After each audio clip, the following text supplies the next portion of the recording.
لوک سبھا انتخابات کی آمد ہے اور الیکشن کا بگل بجتے ہی کوڈ آف کنڈکٹ جو ماڈل کوڈ آف کنڈکٹ ہے وہ بھی نافذ العمل ہے۔ ضلع ترقیاتی کمشنر پونچھ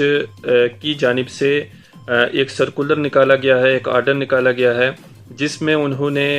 جو آرمز لائسنس ہولڈرز ہیں ان کے لیے ایک آرڈر نکالا ہے، اور اس میں یہ کہا گیا ہے کہ اس ماڈل کوڈ آف کنڈکٹ جو ہے وہ اب لگ چکا ہے اور کسی بھی شخص کو اپنے پاس کوئی بھی آرمز نے کی اجازت نہیں ہے، چاہے وہ لائسنس ہولڈر ہے تو بھی۔ اس آرڈر میں صاف طور پر کہا گیا ہے کہ جتنے لوگ اس وقت لائسنس ہولڈر ہیں، آرمز کے لائسنس ہولڈر ہیں، وہ گن لائسنس رکھتے ہیں، وہ اگلے 2 مہینے تک کوئی بھی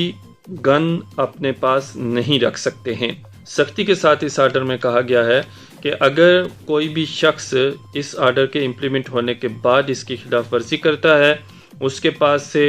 گن اگر ملتی ہے تو وہ گن سیز کر لی جائے گی، اور ساتھ ہی ساتھ اس کا جو لائسنس ہوگا اسے بھی کینسل کر دیا جائے گا، اور دوبارہ یہ لائسنس بنانا اس کے لیے کافی مشکل رہے گا۔ ساتھ میں یہ بھی کہا گیا ہے کہ اگر کسی کو ضروری ہے اپنے پاس گن رکھنی تو وہ ڈی ایم کے دفتر میں عرضی پیش کر سکتا ہے، اس کے بعد ضروری لوازمات پورے کیے جائیں گے، اور اگر یہ لگے گا کہ اسے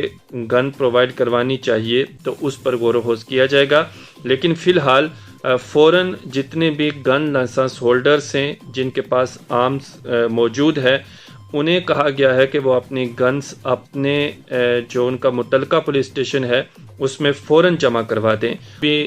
بینک نے جو اپنے سیکیورٹی کے لیے وہاں پر گارڈز تعینات کیے ہیں، ان کے پاس بھی گنز رہتی ہیں، ساتھ ہی ساتھ جو اے ٹی ایم کی سیکیورٹی کے لیے گارڈز ہیں، اور کیش وین کے ساتھ جو سیکیورٹی گارڈ رہتے ہیں جو کیش وین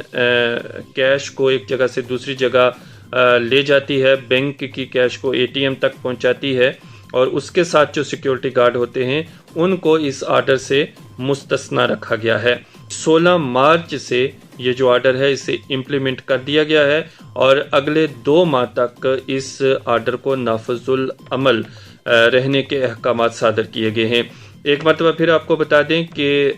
آنے والے الیکشن جو لوک سبھا کے انتخابات ہیں ان کے پیش نظر ڈسٹرکٹ مجسٹریٹ پونچھ کی جانب سے سی آر پی سی کی سیکشن 144 کے تحت آرڈر کیا گیا ہے، اور اس آرڈر میں کہا گیا ہے کہ وہ لوگ جو لائسنس ہولڈرز ہیں آرمز اینڈ ایڈمیشن کے، جن کے پاس آرمز ہے اور آرمز رکھنے کا لائسنس بھی ہے، یعنی گن ہے اور اس کا لائسنس بھی ان کے پاس ہے، ان سبھی سے یہ کہا گیا ہے ماڈل کوڈ آف کنڈکٹ کے دوران وہ اپنے پاس گن نہیں رکھ سکتے ہیں، لائسنس والی گن نہیں رکھ سکتے ہیں۔ جن لوگوں کے پاس لائسنس والی گن موجود ہے ان سے کہا گیا ہے کہ وہ فوراً اسے اپنے متعلقہ پولیس اسٹیشن میں جمع کروا دیں۔ اگر کسی بھی شخص کے پاس سے گن ملتی ہے تو اس کی گن کو فوراً سیز کر لیا جائے گا اور لائسنس کو کینسل کر دیا جائے گا، اور دوبارہ یہ لائسنس بنانے کی اپرچونٹی بھی اسے نہیں دی جائے گی۔ تاہم جو بینک کے سیکیورٹی گارڈ ہیں انہیں اس آرڈر سے مستثنی رکھا گیا ہے، یعنی وہ اپنے پاس گن رکھ سکتے ہیں۔